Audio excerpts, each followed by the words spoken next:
Right, let's move over to netball. It seems to be nearing a world where local players can perhaps make a living from playing netball. 24 players have been part of the National Federation's contracted workers for a few months now. My colleague and eNCA's reporter, Hloni Mtimkulu, has more on this project. Let's take a look.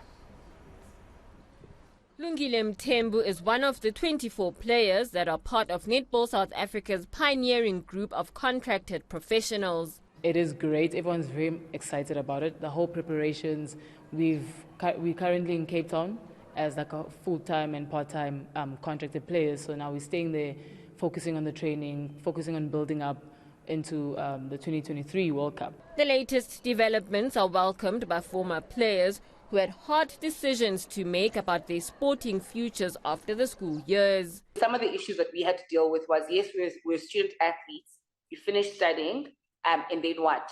You know, and I think I'm one of those people who always struggled with trying to balance my international aspirations, but also understanding that I'd still need to, you know, put bread on the table, bacon and cheese and all of those things. And yeah, I didn't imagine that we could actually have athletes who have the opportunity to be full-time netballers. Medical aid, nutrition and physical training are some of the basic sporting and life needs covered by this plan.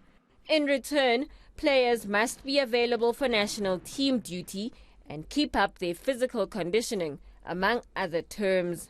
This means that when Mtimkulu, an intern sports coordinator at Brescia House School, can't be with the group in Cape Town, she must have the discipline to follow her individual training program alone.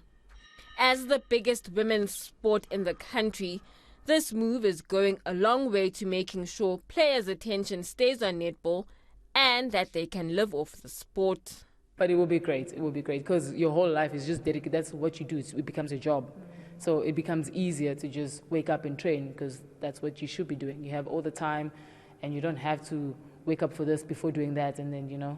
For years, we've been scraping that fifth position for years. And something like this really, really can get us in that podium finish because that's all the athletes need. It's that commitment and they can go all the way.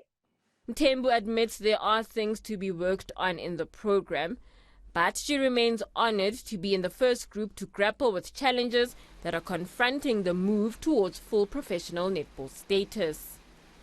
Hloni Mtimkulu, Johannesburg.